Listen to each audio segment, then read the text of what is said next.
નમસ્તે વિદ્યાર્થી મિત્રો, ગણિત સ્વાધ્યાય પોથીમાં પાના નંબર 50 પ્રશ્ન 11 ગણો અને સરવાળા કરો. આ પ્રશ્ન આપણો સમજવાનો બાકી છે, તો આપણે સમજી લઈએ કે ગણો અને સરવાળા કરો. તો જુઓ, અહીંયા આ પ્રમાણે 100 દશક એકમ આપ્યા છે. 100ની ઉપર તારો દશક પર એટલે કે ચોરસ ગણવાના અને એકમ એટલે ત્રિકોણ ગણવાના. તો ચાલો આપણે સૌપ્રથમ પહેલો દાખલો જોઈ લઈએ. તો તારા અહીંયા કેટલા છે? 1 2 3. તો અહીંયા પહેલાં આપણે વધતી મૂકવા માટે એક નાની આ રીતે લીટી કરી લઈશું અને 3 છે તો અહીંયા આપણે લખીશું 3. હવે દશકમાં કેટલા ચોરસ છે? 1 2 3 4. તો અહીંયા આપણે લખીશું 4. હવે એકમમાં ત્રિકોણ જોવાના છે. તો 1 2 3 4 5. તો અહીંયા આપણે લખીશું 5. બરાબર છે. હવે સરવાળાના નિશાન પછીનું આ જે ચોરસ છે એમાં આપણે જોવાનું છે. તો 100 એટલે કે તારા જોવાના છે. 1 2 3 4. તો અહીંયા આપણે લખીશું 4. દશક એટલે ચોરસ 1 2 3 4 5. તો અહીંયા આપણે લખીશું 5. ત્રિકોણ એટલે કે એકમ 1 2 3 4 5. તો અહીંયા આપણે લખીશું 5. હવે આનો આપણે સરવાળો કરીશું. 5 ને 5 10 શૂન્ય વધી 1. 4 ને 1 5. 5 ને 5 10. 10નું શૂન્ય વધી 1. 3 ને 1 4. 4 ને 4 8. તો અહીંયા આપણે લખીશું 8. એટલે કે આનો જવાબ કેટલો આવ્યો? 800. એ રીતે આપણે બીજો જોઈશું. પહેલાં 100 એટલે કે આપણે તારા જોવાના છે 1 2. તો અહીંયા આપણે લખી દઈશું 2. ચોરસમાં દશક 1 2 3 4 5 6 7. તો અહીંયા આપણે લખીશું 7. એકમ એટલે કે ત્રિકોણ 1 2 3 4 5. 5 ત્રિકોણ થાય છે. તો અહીંયા આપણે લખીશું 5. હવે સરવાળો પછીની આ સંખ્યા. તો અહીંયા આપણે જોઈએ તારા 1 2 3. તો અહીંયા લખીશું 3. દશકમાં ચોરસ 1 2 2 જ છે તો આપણે 2 લખીશું. જ્યારે એકમ જોઈએ 1 2 3 4 5 6 7. તો અહીંયા આપણે લખીશું 7. હવે આપણે સરવાળો કરી લઈએ. 5 ને 7 12. 12ના 2 વધી 1. 7 ને 1 8. 8 ને 2 10. 10નું શૂન્ય વધી 1. 2 ને 1 3 ને 3 6. જવાબ આવ્યો 602. હવે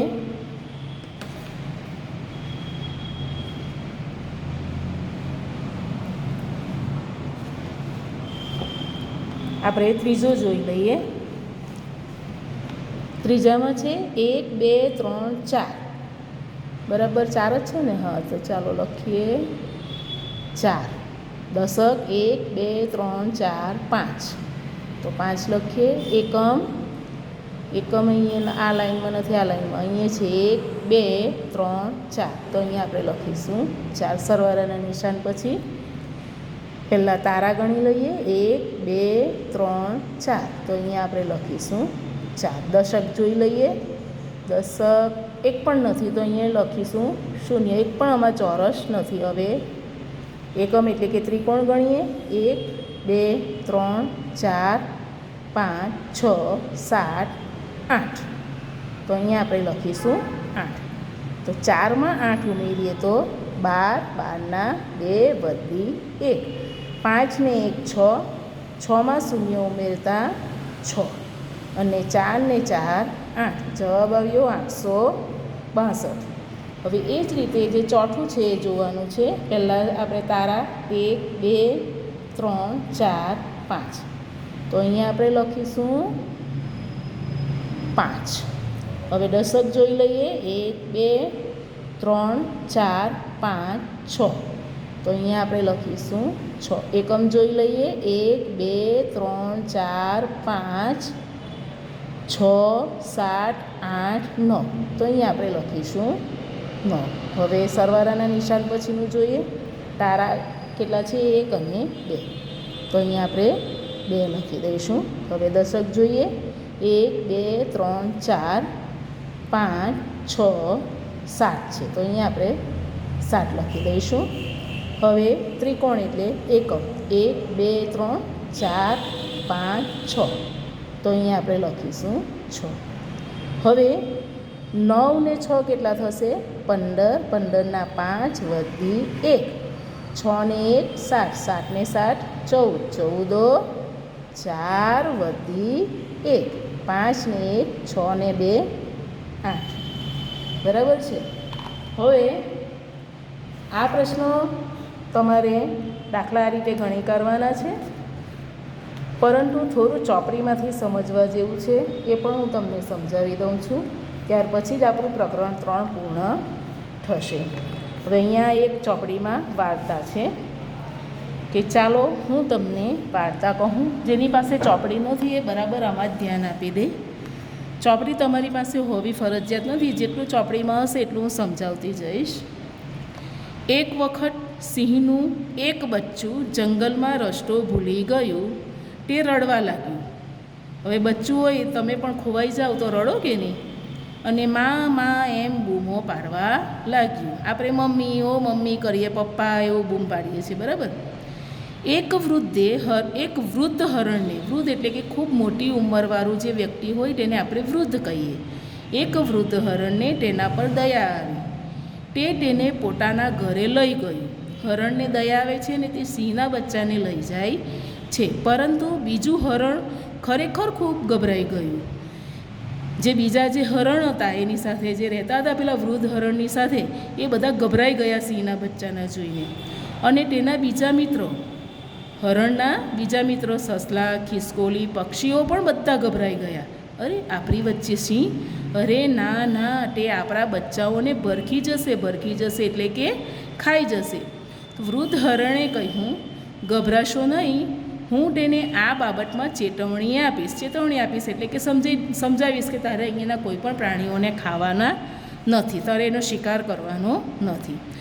સવાર એટલે રાત પડીને બધા સૂઈ જાય છે. સવારમાં સિંહના બચ્ચાએ બધાનો આભાર માન્યો અને તેને જવાનું શરૂ કર્યું. એટલે સિંહનો બચ્ચો બધાનો આભાર માનીને જવાની શરૂઆત કરે છે. પરંતુ સસલું એ કોઈ ખૂબ જ હોશિયાર હોય છે, તે કહે છે કે ઊભા રહો, સિંહનું બચ્ચું આ રીતે જઈ શકે નહીં. તેણે કોઈ શરારત કરી છે કે નહીં તે જોવા મને ગણતરી કરવા દો. શરારત એટલે અહીંયા શું છે કે એને છાનું માનું બીજા પ્રાણીઓને કે પક્ષીઓને ખાઈ ગયો છે, એને શિકાર કર્યો છે, એ ગણતરી કરવાની છે. આપણે કુલ 240 હોવા જોઈએ, ચાલો ગણીએ. તો ટીલુએ સસલા અને હરણ ગણ્યા. ત્યાં 27 સસલા હતા અને 48 હરણ હતા. વૃદ્ધ હરણે પક્ષીઓ અને ખિસકોલીની ગણતરી કરી તો 124 પક્ષીઓ અને 38 ખિસકોલીઓ. હવે અહીંયા જુઓ કે આનો સરવાળો આ રીતે થાય છે. આ રીતે પણ સરવાળો થાય ને આપણે જે રીતે શીખી ગયા એ આ રીત છે. સીધું આપણે સરવાળો કરીને વધી મૂકી દઈએ એ રીત છે. જુઓ, 8 ને 7 15, 5 વધી 1, 4 ને 1 5 ને 2 7, એટલે કે હરણ અને સસલા મળીને 75 સંખ્યા થાય છે. હવે તેવી જ રીતે આપણે પક્ષીઓની સંખ્યા અને ખિસકોલીઓની સંખ્યાનો પણ સરવાળો કરીએ તો પક્ષીઓ છે 124 અને ખિસકોલી છે 38, બરાબર છે. હવે એનો સરવાળો કરીએ તો 4 ને 8 12, 2 વધી 1, 2 ને 1 3 ને 3 6 અને 1ની નીચે કંઈ નથી, પણ આપણે 1નો સરવાળો કરવાનો એટલે 162 થાય છે. કોની સંખ્યા 162 થાય છે? પક્ષી અને ખિસકોલીની. તેથી પક્ષીઓ અને ખિસકોલીઓ ભેગા મળીને 162 હતા. હરણ અને સસલા 175. જુઓ, 162 અને 175. વૃદ્ધ હરણે કહ્યું, આપણે 240ની સંખ્યામાં હતા, હવે બધા મળીને આપણે કેટલા છીએ? તો તમે હવે ગણતરી કરી શકો મોઢે કે 162 અને 75 કેટલા થાય? 240 થશે. તો ચાલો આપણે એના કરતાં એ જે સરવાળો કરીએ તે આ રીતે આવશે. જુઓ, 162 વત્તા 75 આયરા કર્યા છે તો 5 ને 2 7, 6 ને 7 13 ને 3 વધી 1, 1 ને 1 2, એટલે કે 237. સંખ્યા કેટલી જોઈએ? 240. તો 240માંથી 237 બાદ કરીએ એટલે 3 વધે. કે આપણે અહીંયાથી શૂન્ય છે ઉપર, આપણે આગળ પણ શીખી ગયા, એટલે આપણે બાજુ એટલે કે મમ્મી પાસે દશક લેવા જવાનું. મમ્મી પાસે 4 છે તો એની પર 1 દશક ઓછો થતાં રહેશે 3, અને આપણી પાસે આવ્યો 1 દશક. 10માંથી 7 જાય તો 3, 3માંથી 3 જાય 0, 2માંથી 2 જાય તો 0. તો આ રીતે કુલ કેટલા પક્ષીઓ, પ્રાણીઓ અને પક્ષીઓ ઘટે છે? 3. એટલે કે સિંહના બચ્ચાએ શિકાર કરીને શરારત કરી છે, 3 બચ્ચાને ખાઈ ગયો છે, એટલે હવે એને ત્યાંથી જવા દેવામાં આવશે નહીં. હવે એ જ રીતે અહીંયા આ તો બધું છે. હવે આમ તો આપણે આ શીખી જ ગયા છે દાખલા, પણ આ 2 મિત્રો રમત રમે છે, બસ તરફ જોઈ છે. તો બસમાં 8 જણ ચડે છે, પછી 10 જણ ચડે છે, એટલે 10 ને 8 18 થયા. બીજો સ્ટોપ આવે છે, ત્યાં 3 જણ ચડે છે, એટલે 18 ને 3 21, અને 6 જણ ઉતરી જાય છે, એટલે કેટલા રહેશે? 21માંથી 6 જાય તો 15. હવે સરવારો હોય એટલે ચડે અને બાદબાકી હોય તો ઉતરે. તો એ રીતે અહીંયા કેટલી સંખ્યા આવે એ આપણે શોધવાની છે. આ રમત છે અને એમાંથી સરવારો નક્કી કરે, અને એ તમારી પાસે ચોપડી હોય તો જોઈ. હવે એક આ કોયડો છે, સરવારો છે પાક્કો દોસ્ત મારો, થાય ના કદી ઝઘડો અમારો, મને ગણી એને બોલાવો, તપાસો કે છું હું સાચો. અહીંયા શું આવશે? સરવારો છે પાક્કો દોસ્ત મારો, એટલે જે આપણે આ સરવારો કરીએ એ પાક્કો દોસ્ત છે. થાય ના કદી ઝઘડો, અમારી વચ્ચે ક્યારેય ઝઘડો થતો નથી. મને ગણી એને બોલાવો, તો આપણે વડી પહેલાં ગણીએ ને પછી આ સંખ્યા ગણીએ છીએ. તપાસો કે છું હું સાચો, તો દાખલાનો જે જવાબ આવે તો દાખલો સાચો છે, તો વડી અને જવાબ આવે. બરાબર છે? એટલે કે જવાબ તો વડી જ આવશે. જવાબમાં શું આવે? કોયડામાં વડીને આપણે ગણીએ અને પછી જવાબ સાચો છે કે એ જોઈએ. પછી એ રીતે તો આ દાખલા તો તમને મેં સમજાવી દીધા છે, આ 4-5 રીતે જે ગણતરી કરવાની છે. હવે ચોપડીમાં બીજું તો કંઈ નહીં, પણ આજે આપણે પ્રકરણ 4 પણ શીખીશું, લાંબુ અને ટૂંકું. હવે અહીંયા ચોપડીમાં જુઓ, લાલી તેના પિતાની દુકાનમાં વસ્તુઓ વેચે છે, એક ખેડૂત દોરડું લેવા આવે છે. આપણા ઘરમાં જો કોઈ દુકાન હોય તો આપણે મદદ કરતા હોઈએ છીએ. હવે ખેડૂત છે એટલે કે ખેતરમાં કામ કરવું, જ્યાં કૂવા હોય તેમાં દોરડું વપરાય. અત્યારે જન્માષ્ટમીના દિવસે આપણે મટકી ફોડ કરીએ તો ત્યારે દોરડું વપરાય. એ દોરડાની અહીંયા વાત છે. તો તમે મને 60 હાથ દોરડું આપી શકશો? આ ખેડૂત આને પૂછે છે કે તમે મને 60 હાથ, એટલે લાલી અહીંયાથી એનો 1 હાથ આટલો આ રીતે ગણે છે. જુઓ, આ 1 હાથ થયો, એ રીતે એના એ 60 હાથ કરે છે. તમારું 60 હાથ દોરડું આ રહ્યું. એ 60 વખત દોરડું ગણીને ખેડૂતને કહે છે કે આ તમારું દોરડું. એટલે ખેડૂત કહે છે પરંતુ આ તો માત્ર 6 હાથનું છે, કારણ કે ખેડૂતનું શરીર હાથ લાંબા છે, શરીર એ ઊંચો છે એટલે એના હાથ પણ લાંબા છે. તો શા માટે તમે તમારા હાથ વડે આ દોરડું માપતા નથી અને તેની 7 ગણી લંબાઈ લેતા નથી? એટલે લાલી નાની છે એટલે એ કહે છે કે તમે શા માટે આવું નથી કરતા, માપતા નથી, તમે તમારી જાતે જ લઈ લો ને. એટલે તેથી ખેડૂત પોતાના હાથ વડે દોરડું માપે છે અને લાલી તેનાથી 7 ગણું દોરડું આપે છે. હવે તમારો અને તમારી માતાનો હાથ માપો, શું તફાવત છે? તો તમારે પણ આટલીથી આટલે સુધી તમારી મમ્મીનું હાથનું માપ અને તમારા હાથનું માપ અલગ અલગ છે કે સરખું છે એ જોવાનું છે. ને એવી રીતે પપ્પા સાથે કે એ બધી જે વસ્તુ હોય તો વેંટ. હવે આ હું તમને કહું કે આ ચોપડી છે, બરાબર છે? હવે આ ચોપડી જે છે તો અહીંયા હું તમને આ વેંટ કરાવું તો મારી વેંટ જુઓ, આ રીતે એક અહીંયા આવશે અને ત્યાર પછી આટલી જ આવશે. જુઓ, આ અહીંયા આટલી સુધી દેખાય છે, આ રીતે આટલી. જુઓ, બરાબર છે? જુઓ, આ એક વેંટ આટલી અને બીજી વેંટ આટલી જ આવશે. અહીં આટલા સુધીનું માપ, આ જો અંગૂઠાવાળું જે આવે ને ખૂણો ત્યાં સુધીનું. હવે તમે જો તમારી વેંટનું માપ કરશો ને, સ્વાધ્યાય પોથી પર કરજો, નોટ પર કરજો, પછી તમારા ઘરમાં ટેબલ હોય તો એ બધા પર તમારે વેંટથી આ રીતે માપ જોવાનું અને પછી મમ્મીને કહેવાનું કે મમ્મીને પપ્પાને કહેવાનું કે ચાલો તમે પણ વેંટ વડે કરો. તો કોનું માપ? બંનેનું માપ અલગ અલગ આવે છે કે સરખું આવે છે એ તમારે નક્કી કરવાનું છે. શા માટે જો આપણે અલગ અલગ આવે છે તો શા માટે અલગ આવે? તો અલગ એટલા માટે આવે કે તમારો હાથ નાનો છે, જ્યારે મમ્મી અને પપ્પાનો હાથ મોટો છે, એટલે એનું માપ વધી જાય, બરાબર. તો એ અંદાજિત માપ કહેવાય, એને આશરે માપ કહેવાય, ચોક્કસ માપ હોતું નથી. ચોક્કસ માપ માપવા માટે આપણે ફૂટપટ્ટીનો ઉપયોગ કરીએ છીએ. તો અહીંયા આજે આપણે સ્વાધ્યાય પોથીમાં પણ જોઈ લઈએ. પાના નંબર જુઓ, આ બધા દાખલા તો મેં તમને આપી દીધા છે. આજે આ પ્રશ્ન 4 છે કે પ્રશ્ન 4 લાંબુ અને ટૂંકું. એક નીચેની વસ્તુઓ માટે આપેલ ચોરસમાં લાંબા માટે ખરું કરો અને ટૂંકા માટે ખોટું કરો. તો પહેલું મીણબત્તી, તો આ લાંબી છે એટલે ખરું, આ ખોટું. કાટર, અહીંયા આ લાંબી કાટર છે ત્યાં ખરું અને ટૂંકી છે ત્યાં ખોટું. બસ અને કાર, તો કાર ટૂંકી છે ત્યાં ખોટું અને બસ લાંબી છે ત્યાં ખરું. મરચું અને કાકડી, તો મરચું ટૂંકું છે એટલે ખોટું અને કાકડી લાંબી છે ત્યાં ખરું. બેલ્ટ અને ઘડિયાળ, તો બેલ્ટ લાંબો આવે એટલે ખરું અને ઘડિયાળ પર ટૂંકું. સાપ અને ઈયર, તો સાપ લાંબો છે એટલે ખરું અને ઈયર પર ખોટું. હવે આ ફૂલ રેકેટ રમવાની બેટ છે, તો બેટ નાની છે, જ્યારે હોકી સ્ટિક લાંબી છે એટલે અહીંયા ખોટું આવશે, અહીંયા સાચું આવશે. શર્ટ અને પેન્ટ, તો શર્ટ ટૂંકો છે એટલે ખોટું, જ્યારે પેન્ટ લાંબો છે તો સાચું. અહીંયા આ દાદર નિશાણી, બરાબર છે, અને ખુરશી આપી છે, તો આ લાંબો છે એટલે અહીંયા ખરું અને ખુરશી ટૂંકી છે ત્યાં ખોટું. રબર અને ફૂટપટ્ટી, તો રબર નાનું છે એટલે ખોટું, ટૂંકું છે, જ્યારે ફૂટપટ્ટી લાંબી છે તો ખરું. હવે બે દ્રમ આપ્યા છે, પીપ જેને આપણે કહીએ, તો આ લાંબુ છે એટલે ખરું અને અહીંયા ખોટું. એરો આપ્યા છે, તો આ લાંબો એરો છે એટલે ખરું અને આ ટૂંકો છે તો ખોટું, બરાબર છે. જુઓ આ રીતે ખોટું, બરાબર છે. હવે પાછળ પાનું ફેરવીએ.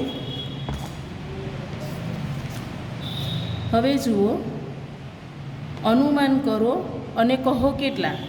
પહેલું, ઝાડની ડાળી સુધી પહોંચવા કુલ કેટલા ગળા મૂકવા પડશે. હવે અહીંયા 2 ગળા મૂક્યા છે ને ડાળી અહીંયા છે, તો તમારે અહીંયા આ જોવાનું કે 1 2 3 5 6 કેટલા ગળા મૂકવા પડે, તે જવાબ અહીંયા લખવાનો. ટેબલની કિનારીએ પહોંચવા હરોળમાં કુલ કેટલા કપ એટલે કે ધારે મૂકવા પડશે. આ ધાર છે ટેબલની, તો કુલ કેટલા અહીંયા સુધી મૂકવાના છે, તો કેટલા કપ મૂકશું, તો તેનો જવાબ અહીંયા લખવાનો છે. જીરાફના મોં સુધી પહોંચવા કેટલા ઉંદર એકબીજા પર ગોઠવાશે. આ એક ઉંદર ગોઠવાયું છે, એની પર બીજું, એની પર ત્રીજું, એની પર ચોથું, પાંચમું, છઠ્ઠું ગોઠવાય તો 6, 5 ગોઠવાય તો 5. એ તમારે જાતે કરવાનું છે. જો તમને સમજ નહીં પડે તો તમારે શું કરવાનું છે, આ રીતે ફૂટપટ્ટીથી કપનું હોય તો કપનું માપ લઈ લેવાનું. જુઓ કે કપ કેટલા સેન્ટીમીટર છે, પછી આ રીતે આમ એક આ રીતે માપ કરતા જવાનું કે અહીંયા બીજો ત્રીજો એ રીતે, બરાબર છે. આમ ફૂટપટ્ટી ખસેડતા જવાનું. એ જ રીતે ઉંદરનું માપ લેવાનું, ગરાનું માપ લેવાનું. હવે એ જ રીતે આ જે ચોથું છે, તો આ અહીંયા પગલાં કેટલા છે, આ શર્ટ કેટલા સમાય, આ ટુક્કલ કેટલે લટકાવી શકાય, તો એ બધા તમારે માપીને જાતે કરવાનું છે. એટલે કે પ્રશ્ન 2 HW છે. પ્રશ્ન 2 તમારે જાતે કરવાનું છે. હવે પ્રશ્ન 3 જુઓ કે માપ લખો. અહીંયા આ પ્લેટ આપી છે, અંડા આકારની છે, જુઓ, બરાબર. જુઓ આખો, હા,